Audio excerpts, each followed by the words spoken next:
You're listening to One Free Family, a new take on peaceful parenting, where you can hear ideas for helping to raise free, independent, and peaceful children. Visit onefreefamily.com to connect and listen. Here are your hosts, James and Taylor Davis. And we're back for another episode of One Free Family. This is James. And Taylor. And we are pumped to bring you yet another episode. This is episode number 12 or 13. We should be better at that. Well, the problem is they get released. The last episode gets released the day we record the this new episode. Right? I know. And so but it feels like something we should know. This is 13. Okay. We're going to go 13. Lucky 13. Yeah, for sure. So today we are going to breach on a topic. Breach on a topic? That's not a thing. No, we're going to talk about a topic. I'm trying to get too fancy with the wordplay. I'm something of a wordsmith. But before we jump into what the topic is, I think we want to thank our newest supporter. Yeah, Stevie. Thank you so much. Thank you so much. Yeah, we're super, super grateful. And to not only Stevie, but all the patrons of the show really helps to support mostly the behind-the-scenes people at this point who help everything happen, from distributing the feeds to setting up the website, distributing the podcast on social media and so forth. So thank you so much to everyone who's been generous enough to support the show. Yeah, we're super grateful. And if you're interested in supporting, you can go to onefreefamily.com/support. There you go. Multiple different ways to help us out. So anyways, back into the topic of the day.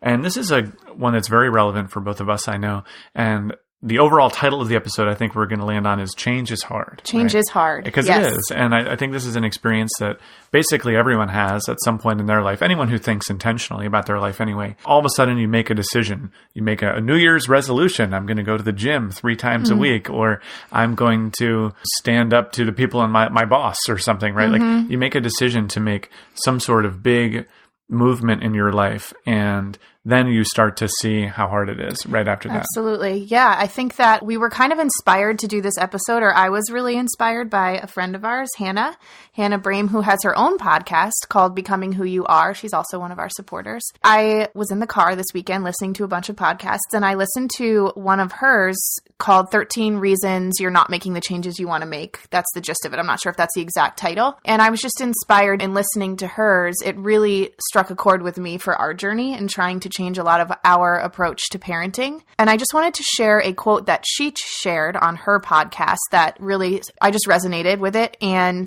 we will make sure to put a link in the show notes to this post of hers, and you can check out all the good stuff she has out there. But this quote is by Srinivas Rao, I think. Perfect. I'm not sure if I'm saying that right. But that person said, change isn't about how much you want it. It's about how uncomfortable you're willing to be to make it happen. Bang. And that's so true. And thank you so much, Hannah, for kind of pointing us or giving us that nugget of gold. I mean, I had never heard that quote before. I heard it on that episode as well. And I think it really resonates with me because so many times in my life, like I can recall changing careers, for instance, and making this decision emotionally in my mind, I'm going to change careers, right? And then sitting around for 2 years doing the same thing that I had been doing until Ollie was born, our first son, and saying, okay, now I'm ready, right? Now I'm going to go run out into the world and find the next thing. And as soon as I was willing to make it happen, basically, as soon as I was ready to actually, really own it in my own mind, then it opened up. And that was a huge thing for me. Totally. I found it to be so true that any change we make, even if it's going to ultimately result in a much better life for us, the process of making that change can be really, really uncomfortable. And I think if we can get to the place where we're embracing the idea that there's going to be discomfort, instead of trying to kind of like hide from the discomfort or push it away, like if we can actually integrate that discomfort into our experience and accept that it's going to be there, then we're much more likely to make the change. Yeah, for sure. And so as you can probably tell, there are so many different ways that we can think about change and so many different kinds of it.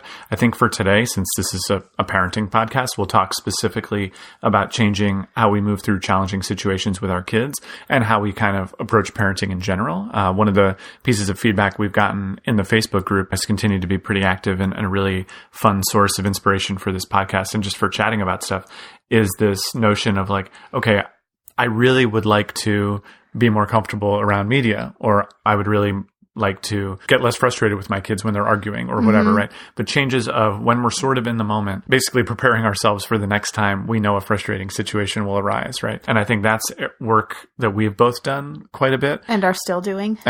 For sure. But I'm saying that's something we have a lot of comfort with, at least in talking about as a subject. So and this actually reminds me of another quote, Viktor Frankl quote. It's a very famous one where he says, between stimulus and response, there is a space. In that space is our power to choose our response. In our response lies our growth and our freedom. Or put more simply, that's so good. That freedom is that space between the stimulus, the thing that happens, and how you respond. Because I think most of us, and this is a thing you hear all the time, both from adults and from kids, is sort of pushing away the locus of control when something frustrating happens. It's saying, he did that, so I hit him. Or I just have a bad temper. What am I supposed to do? I was born with this bad temper, and when something frustrating happens, I react violently, or I yell. It's like we tell ourselves a story that we're not actually responsible for the behavior. Something else caused it. And when we tell ourselves that story, it's a lot harder to make a change. Exactly. It reminds me of actually my brother, who's a meditation teacher in Boston, and he had an analogy I thought was pretty good here, where the story most people tell themselves is that they're sort of a balloon outside. The wind comes and it blows them this direction, then it blows them back that direction. Sometimes it blows them in a favorable place. Sometimes it blows them into an uncomfortable place, but they can't really, or thinking about the mind that way, that your mind is just sort of the whim of wherever it gets sent. Oh, and that's that awesome. Your response happens as a result. And we want to be something more directed than a balloon wandering around outside. And so, understanding that certain stimuli are on their way right now, whether it's when we get home from recording this episode and our kids are in an argument, or someone is tired, or whatever. Yeah, I dealt with some stimuli this morning, for sure. I noticed you seemed stimulated when I came down the stairs, for sure. Yeah, so understanding that this is coming, all those stimulus that are our triggers, all of the things that can happen in our lives that cause us to feel frustrated right now, those are on their way. They're returning at some point. Those can't ignore them. Can't hide from them. We can try to make other changes in our life to make them less likely. Sure. A lot of the things I think we're proposing from a parenting perspective, at least for me, have reduced the numbers of those triggers. If you don't like, for instance, fighting with your kids about stuff or getting out the door, then try to get out the door less, right? But, I think just giving your kids more autonomy is going to cut back on a lot of the challenges. Yeah. You can always, again, make those kind of macro changes in your lives. But that little space, like how do we expand that space? How do we create space between stimulus and response? And how do we act upon it afterwards? And it's so true. There's so much freedom there, because once you realize and embrace the idea that you just do have the power to make a change, like anything could happen there. It's awesome. Yeah. And I think, so for starters, let's still focus on a little bit of mindset stuff here, because I think it's pretty important. I also just want to make sure to say that I think the ideas we're going to talk about here are super applicable to anybody, no matter where you are on your parenting journey. So like if you've listened to some of our other shows and you think we're nuts and you're never going to embrace some of the stuff that we do, I still think this will really apply to you, because I think that no matter what your kid's education looks like, no matter what's going on, there's probably something that everybody wants to change in terms of like how we respond to certain situations with our kids. Right on. So, yeah. I'm right there with you. And I think too, so the first thing I was going to say about change, just on a high level, is, again, we can separate this out into changes we hope to see in our own lives, like for ourselves. Those are the things I think we probably have the most control over. Yeah. And then there are changes we hope to see for our children. And I think these, I'm going to pull back. I feel like we're name dropping a little bit here on this episode, but I'm going to pull it over to Alfie Kohn. He talked about, it was either in Punished by Rewards itself or in a follow-up essay on the subject, but talks about how a lot of people's frustration when it comes to how children change their behavior away from the negative is mostly a patience issue. That we can look around us in the world today and see that, like, by and large, grown-ups don't have issues with punching each other, let's say, right? So sure, some grown-ups are still doing that, and that's really sad. But for the most part, like, I hit people when I was a kid, right? Like, well, I was like 5 and 7 and stuff. And now I never do, right? And a lot of that is because a lot of the change that we hope to see in our kids in particular just comes with time, and oftentimes comes more quickly in the long term with love. And so understanding we're all in this mind space now of, change is really, really hard. Understand it's going to be super hard for your kids as well, even more so, because in many cases, you're hoping for a change to happen that they're not internally motivated Right. to have happen just yet. Right. Maybe they don't have the capacity to understand why it would be a beneficial change or the emotional regulation to make the change Right. yet. And so they don't have that intrinsic motivation. Exactly. I think that way, actually, when it comes to a lot of kids that are diagnosed with ADD or ADHD, and I have no doubt that if I were raised in the modern society, that I would 100% have had that diagnosis. But I think a lot of people are like, well, why can't this kid just focus on anything? Why can't he, just sit down and really focus on this schoolwork? And chances are good he probably just hasn't found anything he's ready to focus on yet. Interested in it, right? He's not intrinsically. Exactly. He probably actually has found things he's ready to focus on, but he's not given the time to focus on those things. With me, for instance, and watched the level of attention I could give to my hobbies. Exactly. Like shooting free throws in the driveway or playing video games or hanging out with my friends or hacky sack or whatever, the guitar. They might have found someone who could really, really focus. But totally. I feel like I don't want to get too overly politicized or anything, but oftentimes that diagnosis, a lack of attention, really means a lack of attention on the things we want him to focus on. Exactly. Right? And again, when we're hoping for kids to change their behavior, it's going to be really hard for it to change if they're not internally motivated to do it. Exactly. So again, maybe there's a longer episode at some point in the future specifically focused on changes we hope to see for our kids or something like that. Overall position on that is that it's oftentimes hard and sometimes unrealistic to expect that you can cause any change at all in your kids. I think we have so much. We want to have so much more control than we actually do. And I think, hopefully that's not like an overly radical idea or even like a defeatist idea for people, because I understand why you want better things for your child and everything else. But again, the things we can really control come from us. And then if those cause beneficial changes for the other people in our lives, more the merrier. And I suspect they probably will. But I think if we start from a place of focusing on changing others, we're setting ourselves up for frustration and failure, versus what this episode is to continue to focus on, which is changing ourselves. Right. Which is, you're just making me think really quickly. I just want to say that this sounds like conversations we have with our older kids. Like when they're frustrated about something somebody else does and they react in a way that they wish they hadn't, we have the same conversation with them. We validate how they're feeling, but also like, well, you responded in this way, and the only person whose behavior you really can control is your own. So, like, what's your plan for next time? Let's talk about that. Yeah, that's a great call, right? Like when they're like, oh, this kid did this unfair thing, and so I'm really angry. It's like, okay, well, that sounds like it was really hard. Is there anything else you want to say about that? Well, yeah, I didn't appreciate this or this. But then you listen and say, cool, so are you hoping to try to figure out a way to help this not to happen? Yeah, but it's so often easier to, I think, look at other people around us once again and see things they could be doing better, like our own kids, and say, well, you should just focus on what you control, son. And then meanwhile, you sit there and tell yourself like, oh, when my kids do this, I just get so angry. Right? Also probably pretty applicable to your spouse or your partner too, right? My spouse and partner? Well, I'm talking to the people who are listening. Okay. Like if there's something about your partner that you hope would change, maybe you should. I don't have any of those things. I know, but many people may. Speaking hypothetically.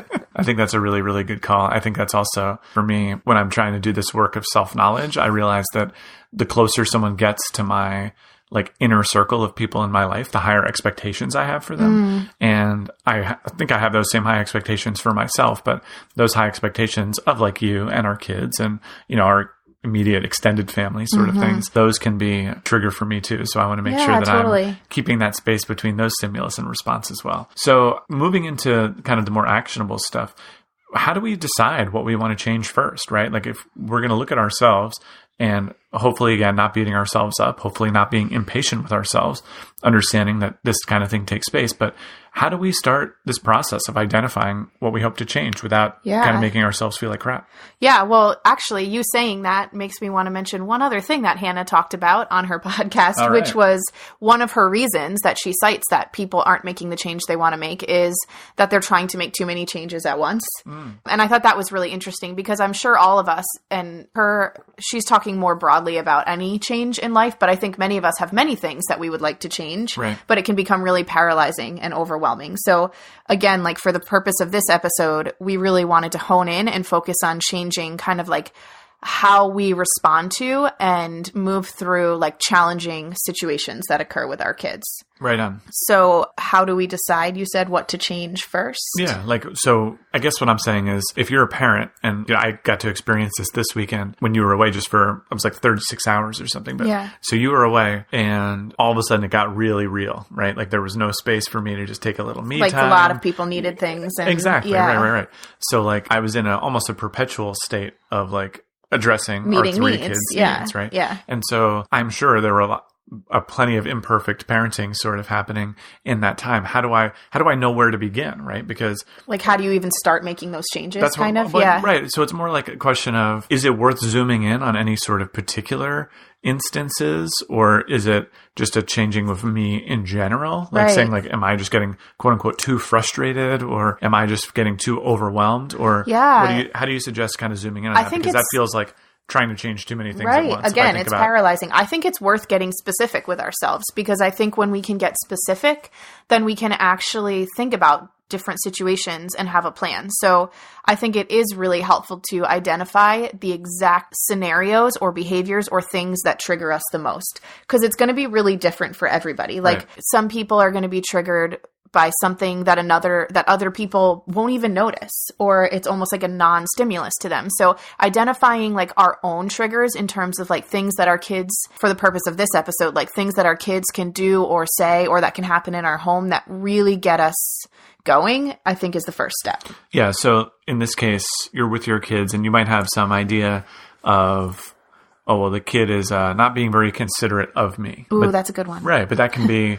Yeah, because I think that's just a very common sort of general concern that parents of all stripes have, right? But I think we can zoom in a little further and say, okay, in what specific instances? Okay, well, I noticed that when I make food, they don't put the plate away. They leave the plate on the table. Okay, so what's going on there? I like to try to go one step further and try to do some self-work, is to try to figure out what's causing heightened reactions in some circumstances. Like, why is that triggering me so much? What is it? What is it specifically about that plate being left on that table? You know, is it this sense of like, well, I did all the work, I'm making the dinner? Are there any sort of narratives I've heard in past spots in my life? Did maybe people get really frustrated with me when I didn't leave the plates out? Because I think the specifics really matter here, because obviously like being considerate in general is a helpful concept, but I'm not very concerned. I'm not triggered, for instance, when like some stranger isn't super considerate of me. What is it about this specific moment in this specific period in time that's really causing this heightened reaction? Because I think when we, and maybe it'd be helpful here to get into a couple of specifics, but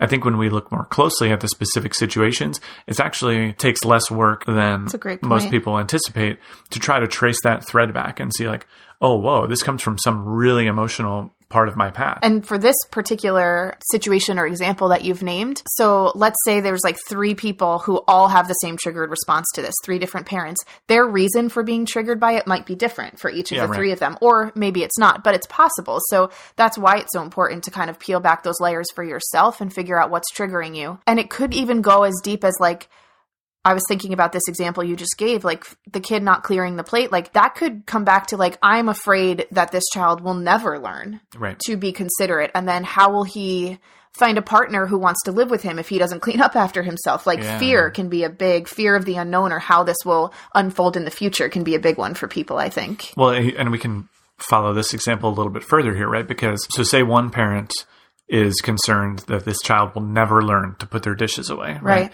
And then say the other parent is taking it very personally, like this idea of like, what am I, your servant who just makes you food and you just leave the dishes on the table or whatever, right? I've heard both sentiments expressed by parents in the past. And I think the work to do on both of those is totally different. Like, so for the person who is very concerned about the future, like my kid will never put their dishes away, that person could reference someone like Alfie Kohn and say, oh, right, but change is hard, right? Like I really only started emphasizing this whole put the plate away thing 2 weeks ago. Right. And now that sounds like an eternity. Like if a person was your life partner and was living in your house, it would be really brutal to ask them for 2 weeks straight. Like, hey, I just made dinner. Would you please put your plate away? But for a child, the first time you tell them, they're going to hear it. And then the next day when dinner shows up, like they're going to have totally forgotten. Because again, they're not really intrinsically motivated to clean their plate, right? And it's not personal to you, right? Like they're not like, oh, screw my mom. Like I don't care about her. I'm just going to leave it. I know she wants me to put the plate away. They're not making a conscientious decision. Their thing is like, I'm done eating. I want to go play. Right. And that's a totally normal, like, kid behavior. Yeah. And so you're basically attempting to insert some little space between the stimulus of dinner ending and their response, which is to go play. You're hoping to cause a little moment of intentionality where they reflect on it, right? But yeah, so then there's that person. But then the other person who says, oh, my kid doesn't respect me and they don't care about my feelings and that kind of thing. I think that person has a totally different level of work to do because they have some needs that they need to identify, like exactly. that they need to be met. And maybe they're, at least in my kind of quick assumption, like maybe looking for them in the wrong place or not realizing how much their kids really do appreciate them. Yeah, they're probably not starting by understanding that. I think this is just one of the most helpful things that I learned in my life, which is that basically everyone that you meet, including the people that you love the most and love you the most, is mostly thinking about their own things. That they totally. Have, right? So to ascribe kind of these like diabolical, trolling intentions of a 10-year-old even, or an 8-year-old or a 5-year-old, and to say, oh, my 5-year-old just wants to upset me. He wants to get a rise out of me. He by doesn't leaving care this that place. I did all this work to cook for him and he's not, Maybe he like doesn't sit there and like really appreciate the lovely 3-course meal that you made him for dinner, but it's still not personal. It's not it's not an affront to you. It's just, he's 5. And he's doing the very best he can with the tools that he has. And like, we brought the child into the world and we need to feed them and exactly not have any expectations that they're going to shower us with appreciation for that. Exactly. I think. And I think at some point people are willing to zoom out in the long term. They'll see, of course, people will eventually, and they might be in their 20s. It might be until they move out and are making their own ramen noodles and mac and cheese or whatever, where they're like, whoa, making a dinner for somebody every day, it's a lot of work. And then they might reach out and say, hey, I just noticed this was a lot of work. Or they might not. But they'll know it in general, right? Right. And so if we look at ourselves and think, okay, well, am I making this dinner for appreciation? Am I making this like, what needs do I have in terms of people chipping in? But really thinking intentionally and trying to figure out where it all comes from, I think is a really key first step, because once you have knowledge over where your reaction comes from, I feel like that really empowers us to create more space between the stimulus. Oh boy, the kid just left his plate on the table again. I see those feelings of frustration coming in. I'm acknowledging them. Yeah. Here they come. Okay, that's valid. That's a part of who I am. You know, my experiences and genes, whatever, have led me to this moment, and this is how I'm responding. But it allows you, I think, more intentionality to say, okay, I see it. Now what do I want to do? Right. So that's the next step, right? Yeah. So you kind of do the work to identify why you're feeling so triggered. And that work might take a while. You might really need to talk it out with your partner, with a friend. Maybe more than once. Yeah. In some cases. Oh, I've never done that. You might need to journal about it, like whatever your way of processing is. But right. So what's the next step? So you've identified the triggers. You are starting to understand, like peeling back the layers and understanding where they're coming from and why those behaviors are triggering you so much. You recognize that you need to give yourself some space between that stimulus and response. What do you do next? Well, so I think once we also should notice our reactions and really label them, because I'm all about quantifying things. And when that's kind of my thing, but I'm all about quantifying things. And so if I want to kind of, as tidily as possible, understanding that this isn't totally possible, but I want to kind of like put my different reactions into baskets that I'm proud of, or that I feel like were what I was hoping for. And then a basket of reactions. And this can be multiple things. It can be a snarky, hey, who is going to clean that plate up? Or it can be, or just getting frustrated, like, who left the dishes in here? Those are all the same to me. It's like this kind of inappropriate or reactions I'm not hoping for category, right? And so when I put them into baskets, now I'm going to try and simply observe. I want to observe how often am I reacting in a positive way and how often am I reacting in a negative way. Right. I actually did a little personal experiment on this. I think it was probably like 6 years ago now, where I basically noticed that, or I think it might have been my brother Kyle again that challenged me to keep an eye on how I was reacting to certain situations in my life. And the thing I was particularly just trying to track was, how was I reacting to little frustrating things that would happen throughout the day? I wanted to keep track of how often, because he was like, you might be surprised. It might be happening more than you think. Right. Many people that know me in my life think of me as this like patient person who pretty easygoing. That's kind of a label. The people that know me best don't really think of me that way. No, I think you're easygoing. I do. Okay. I guess this is a perception people have of me, right? Yeah. But what I was challenged to do was look at all the moments in your life where you're kind of expressing frustration to things, just to anything, right? And so that first day I went out and I had a little notepad I kept in my pocket, and that's cute. Thank you very much. And I just made a little tick every time I would express frustration. So like, oh, this website's not loading long enough. And I muttered to myself, come on. Like that counts as one, right? Yeah. Or a staff member lets me down, or the meal's not being served on time, or when you were working at camp. Yeah, exactly. Yeah, that's good context. Not when I'm serving the meal. Why is the meal not being served on time?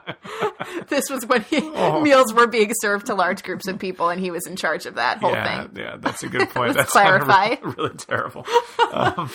I don't get yelled at when dinner's not on time.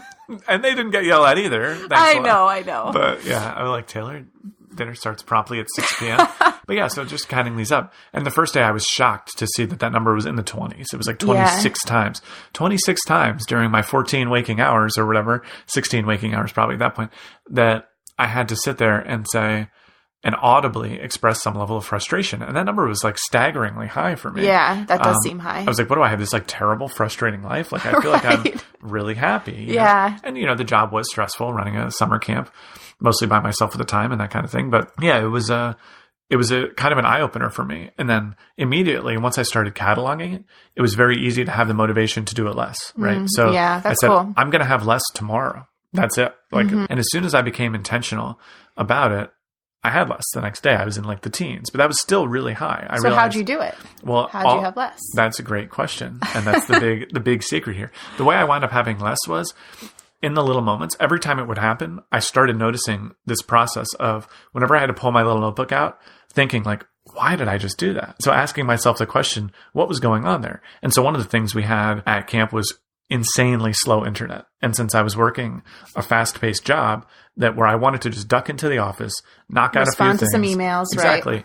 And then return back to the job, part of the jobs that felt more important to me. That actually opened up my eyes in a lot of ways. I realized, okay, well, part of the stress here is not the speed of the internet. It's that I'm not leaving enough space to get these tasks done, right? And so I was saying, instead of just telling myself this story that I can knock this out in 15 minutes after lunch, why don't I just leave lunch 15 minutes early and take a half an hour? And then that way I can actually remove the stressor, which is running late to my commitments. Right. And probably causing frustration for others. And part of it was also other times where I'm taking out my notepad and being like, okay, I just got really frustrated because I went in and like kitchen staff hadn't cleaned up again or something. But then doing the work of, have I really talked to them recently? Or like, have I given them the proper procedures? Appropriate, like clear expectations. Exactly. And the appropriate context. And actually one of the specific ones was my summer camp staff not cleaning up the cabins well enough. And so I actually just brought them in and I was like, give them a little refresher on teaching them what something clean looks like. And that sounds really pedantic or something, but it was actually like they were young people who hadn't worked in the cleanliness business or anything. And clean to them looked like a different way than clean to our customers or new parents, right? And so anyway, I went down the list of things. And obviously that was perhaps trying to change too much at once. But yeah, so first identifying the things I actually could change. And then after that, it was just identifying my own reactions to things. Like this person said something, like they made an excuse why they couldn't be at work on time, me acting frustrated. Well, then analyzing, is that going to make the situation better in the future? Oftentimes the answer was no, and I would try to change it. And eventually I was able to work down to below 10 examples of frustration per day. And then I just had a goal to try to have a day with none. I don't think ultimately that's the sweet spot for me. Because I think there is something to not wanting to just like actually repress your feelings or never share that you feel frustrated. But yeah, it was more this exercise in self-control, I guess. And can I share one thing? Yeah, go ahead. This, just in the same vein of what you're talking about, something that I've used too in that space between stimulus and response. Like once I've done the work of identifying the trigger and peeling back the layers and deciding like why this is so upsetting for me, I've also started to focus on like identifying the actual like physiological response that my body is having when I'm about to react in the way I hope not to react. Because I've totally noticed for myself with certain behaviors or things that happen, like I can actually, once I started tuning in, I can actually like feel my heart rate increasing, or I can feel myself getting like a little bit shorter, like quicker breathing. Like that actually, maybe not everybody has that experience, but for me, or I can like feel my shoulders tense up. So identifying like those physiological responses that I have has really helped me. And this might seem trite because a lot of people say like, oh, take a deep breath. But actually when I feel that happening in my body, just stopping and like physically stopping everything and breathing deeply. And I actually found a little mantra from, I don't remember which book it was from, but I've told myself, my little mantra in my head is like, this isn't an emergency, which I still use when I'm at my best. That's actually really helped me. And again, it sounds like a little silly thing, but like noticing my body starting to respond and just stopping and breathing and like hearing that mantra in my head has really helped me, because then I've like, that air coming into my body has really helped to like regulate me back to normal. And then I can respond the way I hope to respond, which I think is what we're going to talk about next. Like, what changed? Like, how do we actually hope to respond when we've been responding in a way we don't want to? Yeah, I think, again, understanding where this all comes from is useful here too, where I think many people have put forward that those reactions, like, it's very useful that we're emotional beings and not just logical beings. Yeah. Both. And so I don't think we want to be upset with ourselves for having emotional reactions from time to time. Emotional reactions are oftentimes like a shortcut reaction, so we don't have to sit and process, like, my son is crying. What should I do here? It's our adrenaline is pumping because maybe my son actually really needs me to take action. And again, like, sometimes it's not necessary to take action, but taking action doesn't hurt, right? And so if we think about our evolutionary roots, your son is crying, you scoop him up into your arms and you ask him, you hold him close while he cries, right? So sure, if it's just like he's frustrated because his brother hurt his feelings, that's probably not an emergency. But if he got bit by a snake or something, like, it's great to pick him up and put him in your arms. But I think we've sometimes, like, our bodies are thinking something is an emergency that really isn't. And that's why, what I mean. Yeah. That's what I'm getting to eventually, which is that, like, these things come from probably helpful evolutionary roots that are less appropriate now probably than they were when those physiological systems were designing themselves via the process of evolution. Yeah. And so saying, like, okay, I have an emotional reaction. For, like, one of mine is when the kids are fighting with one another. Mm-hmm. And especially if it looks like someone is using their power over someone else, like in kind of like a bullying sort of fashion. And this is work I had to do actually when I was working in summer camp too, because I was having this intensely emotional reaction to bullying. And a lot of that was because I had been bullied as a kid, right? Yeah. And so that was you peeling back those layers, right? Yeah, exactly. But so peeling back the layers and saying, like, okay, that actually is something really serious. I do hope to intervene. And the emotional reaction is not the one I need to. Because I think sometimes it won't help you respond in the best way. Exactly. Because sometimes I think this is kind of a little segue, but sometimes you can be reacting to something that warrants a reaction. Yeah. And that's when it becomes very easy to tell yourself, like, well, they were doing the wrong thing, right? Like, what was happening was really not okay. Yeah, exactly. Yeah. Like, this person really was acting in a way that they shouldn't have. And I yelled at them, but, like, they were doing worse stuff than I did by yelling. You know, they were pushing a kid's face in the toilet or something. And I had to stop them, and that was the only way or something. Right, exactly. And so, you can tell yourself a story that the emotional reaction was appropriate, even when it wasn't the most helpful to something that actually warranted some kind of reaction. So how do we move forward from there? How do we come up with better reactions? I think the first part is just making a plan. And a lot of that is going to come from previous episodes here or other reading that you do, but having a plan. So in the case of a kid not cleaning his dishes, we'll continue down that thread. The kid gets up from the table and is walking away and the plate is still on the table. Your heart races a little bit. You tell yourself it's not an emergency. You take a breath. The kid is like now 10 feet away from the table. I don't know. This isn't a situation that's like a really especially big challenge for me. So I don't know. Okay, well, let's walk into a different one, right? Okay. Well, I think you should say something for this one. Oh, so I should say something for this one. Okay. So in the example of, in this case, I would see the child walking away and I would say, hey, bud, your plate's still on the table. Would you mind giving me a hand with that? And that is most of what you need to say. And if they say an excuse, they say like, oh, but I'm rushing back to my game. Like, I really want to go back into Rocket League or something. I think then you can follow up and say, well, someone is going to have to move that plate from the table because we can't leave dirty plates on the table. That's not very safe for us to just leave dirty food all over the house. Since you were the one that was eating that food, it would be really awesome if you could bring the plate over to the sink. And in that case, for us anyway, that's almost always yielded a person being willing to bring the plate over, even if they seem frustrated about it. And now I'm getting your wheels turning because you can come up with a more perfect and refined response. Not more perfect and refined. Again, I think it depends on who you are as a parent and how important it is to you. Because I also think that with one of our kids, it took we had asked for that help years before he actually started doing it. Right. And I don't think we had that conversation with him every time he didn't clear his plate. I mostly never noticed it because again, this is not right. I just kind of accepted okay, I'm just going to do this right now. And it actually doesn't feel like that big of a deal to me. And then eventually the behavior will, or it won't change and it'll be fine. This is why I was hesitant to go down this path once I realized it wasn't our it's not actually not a big like our deal issue, to us. right? Because like, it's not going to be totally authentic because I'm not in that position where I do feel really frustrated. But maybe it's not a bad path to go down, because maybe actually with some of the things that are triggering us when we do the work of peeling back the layers, we might actually discover that we're going to be okay with this. Do you know what I mean? Because I remember having the initial conversation, asking for some help with that some years ago. And then as time went by, like I realized like, oh, this just isn't that important to me. Like I kind of did peel back the layers and I was like, oh, I'm just going to let this one go. Like this one's not worth it to me. And I think others might find that with certain triggers. You won't find that with everything. But yeah, I remember another good quote on that was from the Life Without Instructions conference when we were there. And one of the participants said that used to be a trigger for her. And then she had to ask herself the question, would I rather focus on having fewer dirty dishes or better connections with my kids? Right, because that's what I mean. For like whatever reason in her family, that was like a hypercharged issue. Yeah. And a really difficult one. But I think we can talk about, maybe we can offer perhaps better guidance on things that actually are hard for us. Ooh, I have a really good one that we didn't even talk about when we were talking about the show. Is that please. Okay? Yeah.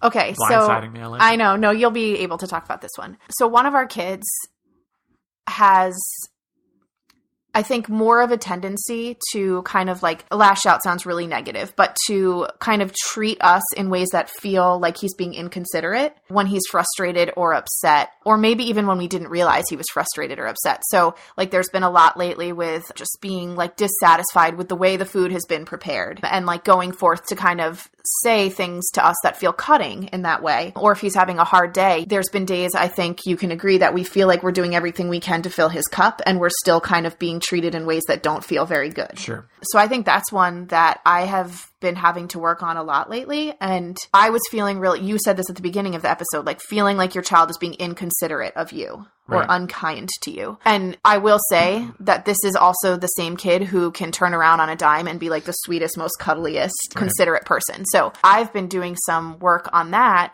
and actually just had like a little bit of a breakthrough the other day. I think you know what I'm talking about. Okay. They don't know. Only you know. So we were having a day like that where James had spent a lot of time with him and was like just doing all the things he wanted to do, like really trying to fill his cup and meet whatever need he had, because we could tell he was kind of on edge. Right. And he was kind of just responding angrily to things and not being especially considerate. And it was getting, James and I had previously kind of identified that like that was triggering for us. And we had the reaction of like, I don't want you to treat me that way. Please stop treating me that way. Right. And we were starting to see that when we responded to him that way, it was only like snowballing the situation even further, because now not only was he already feeling like kind of just not himself and upset, but now he was having to like respond to our telling him that he was being unkind. And that was just like another layer of stuff for him to work through. So the other day, I just made a decision. It was like almost like an experiment for me, but I did what we're talking about here, which is like I kind of made a plan for how I was going to respond the next time I felt like he was being inconsiderate of me. And my plan was just like, I'm just going to actually not say anything. Like, I'm just going to take a deep breath. I'm going to let it roll off my back, wash over me, and I'm just going to keep on hanging out with him. And I don't still know if that's like the best thing to do. I'm still not sure. But it was actually, it felt really good to have a plan and to just kind of say like, for the rest of today, I'm just going to let it go. And I'm just going to keep being positive and loving with him because I think he really needs that. And it made it easier to respond when it happened because I just knew what my plan was. I had my plan. I took my deep breath and I just kind of kept on going with our day. And I actually feel like that day it did help. It kind of like started to diffuse things a little bit instead of just like continuing to like perpetuate like a really charged emotional state. Yeah. And I think there's a lot of power in what you said, which is that you didn't even know if it was the right thing, but you tried it anyway. Right. And I think that's actually a powerful observation because when it comes to parenting, there is no parenting resource out there, because believe me, I've tried, that is going to give you the perfect answer, the perfect thing to say when a certain stimulus comes up. So all of this is your own personal grand experiment, which is how to parent Jason, your son, right? Which is like nobody has ever experimented with this before. No one has ever done it. You're the only people in human history that have parented Jason. Right. Everybody is so unique. Yeah, exactly. Exactly. And so there's going to be things that are more correlated with a successful parenting than others or whatever. But when it comes to certain particular situations, responding to your own triggers, trying to help your kid work through the stuff they have going on, the main success I would take away from your story is you had a goal to change and you were able to do it. Because now you have the knowledge that if this doesn't work, you can try the next thing. Exactly. Right? Rather than continuing to be this ongoing slave to a dynamic that you don't like very much. And I'll add too that the reason that I'm not sure it's right and the reasons that would stop me from responding that way, I have done the work of peeling back the layers on this one, mostly do come down to fear that that if I don't kind of expect to be treated kindly by him, he won't learn how to be a kind person, right? Fear that like, if I allow him to treat me in certain ways, I will teach him that that's how he treats people as he grows up. Sure. And like, I still have a little piece of that fear, but I also have done the work of seeing all of the other, like seeing the whole person that he is. And I know in my heart that he is not an unkind person. Like I know I've seen so many examples of how thoughtful and loving and kind and considerate he is. And I'm basically hoping that responding to him this way is going to help meet whatever need he has. And I can't quite figure out what it is. Is it that he's got an older brother and a younger brother and they both have needs too, and he's feeling a little bit lost in the mix? Like, I don't know what it is, but I can leave those situations and know, like, I responded with love. And for now, I feel good about that. Yeah, exactly. And I think that is back to what we talked about very early in the episode. That's what you have control over. You have control over how you respond. And we're going to feel more empowered. And I think we're going to feel like better parents when we take ownership over the things we can control and hold ourselves to the standard that we hope to be held to, because it never feels good to, even if you're in the right, like someone shouldn't be yelling at you that way. It never feels good. I don't know, feel like you're righteous or something, right? But still be in a hard situation versus like saying, okay, no, I'm the one who controls this body and this mouth. And sure, maybe I can't control immediately how this person treats me or whatever, but I can take control of who I am and how I'm going to process this situation. I know that I have one more thing to say about this. I know that we probably scared. should wrap it up, but no, it's okay. I want to have a couple more things. Actually. Okay. Another piece of this exact situation for me, and I think this could be applicable to other situations with our kids that are challenging, is I realized too that like, if I start to respond like this and I don't kind of force him to confront the fact that he's treating me badly in the moment, it doesn't mean that there's never any work that I can do with him around how we treat people. What I did start realizing is when I went with my gut reaction of being like, whoa, you can't yell at me. It really hurts my feelings when you treat me this way. In the moment, he can't hear that because his emotions are already really charged. There is not going to be a productive conversation about how he's making me feel in that moment. So actually, it's better for me to just do what I was trying to do, which is kind of just trying to let it roll off and move forward and know that like, if this continues to be a problem, maybe what I try next is like, when we are feeling really connected and nothing bad or hard is happening, just having a chat about like how it feels when certain things happen and how that affects me and how it feels to me. Like, it doesn't mean that I don't have to still try to work through this with him. I just think there's a better way to do it. Yeah. And I don't mind having the same conversation we're having on this podcast aimed towards parents. I don't mind having a more kid-friendly version of that chat with our own kids too. Help them to understand. Geez, what was that great YouTube video that Andrew shared with us? But it was like the guard dog and the owl. I'll link to this in the show notes too, but it's basically a very similar concept, but a video made for kids that helps them to understand how they're working through their own triggers as well. Not like all this work we're doing. Exactly. We are the like added little side benefit of it is we're modeling for our kids, right? How to work through these tough things too. Right on. Okay. So I have one more little framework that was helpful for me when it came to prioritizing what to work on and having a good mindset about things that were kind of outside my locus of control. And so that was labeling things, trying to place things on a spectrum of how in control of them I really could be. And then especially, and this is a really important one, the basket of things that I just need to let go. And so another example from our past here is when we had Ollie, our first son, one of the most intense triggers for me was how much sleep I was getting at nighttime.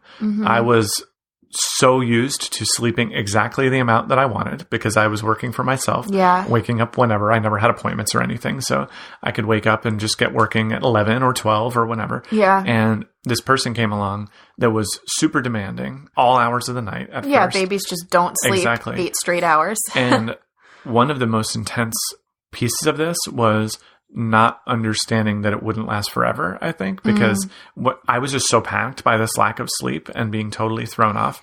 And I was going down this rabbit hole of like, and not even like conscientiously, I wasn't actually logically thinking, this will last forever. He'll be 17 and like crying loudly in the middle of the night and like making me rock him back to sleep or anything. But I was so in the moment and so in the weeds that I never made space for myself to say like, this won't last forever. Yeah, there are steps we can try. We can try to go read dumb articles on the internet about how to get your baby to sleep through the night. But in the long run, like this will definitely go away. Yeah. So in hindsight, like I did this just 2 nights ago when you were away. Our youngest son kept me up basically all night. And while it was hard and I was tired, I never got angry about it. Right. I never got emotionally triggered by it because I was like, yo, he's not going to be doing that. Like, I don't have to deal with this for the next 700 days in a row. Right. And so that was the most important basket for me, which was like, I can live with this for now, understanding that it won't be this way forever. Right. And once we can place a healthy amount of things in that basket and like really just understand like, yeah, I'm not going to be changing diapers for the rest of my life. I'm not going to be waking up in the middle of the night for the rest of my life. I'm not going to be having to worry about what this person eats for the rest of my life or whatever. We can just place plenty of things in that basket and say, I'm going to set those things aside for now, and I'm going to focus on these other things. And then, because the first thing is with stuff like, especially getting infants to sleep through the night, progress is almost impossible. Like eventually your kid will sleep through the night and you'll, like if you're me, you'll pat yourself on the back and be like, we finally figured it out. But really, they just got older. They just got older. They hit that developmental milestone. Exactly. And so many things with kids are going to be that way. But much more satisfying for me is stuff I can measure myself. And so I mentioned like working on how I was reacting when bullying type behavior was happening in the house, or, you know, thinking about, like, I know for you, a big one is this process, like we talked about last week, of working through screen time and your own reactions to it and our own attitudes toward it. But like these things that we actually have control over, not only will they cause more peace in our home, but we're actually we can actually be successful at them. We can actually have some measure. But yeah, identifying, placing things on the spectrum of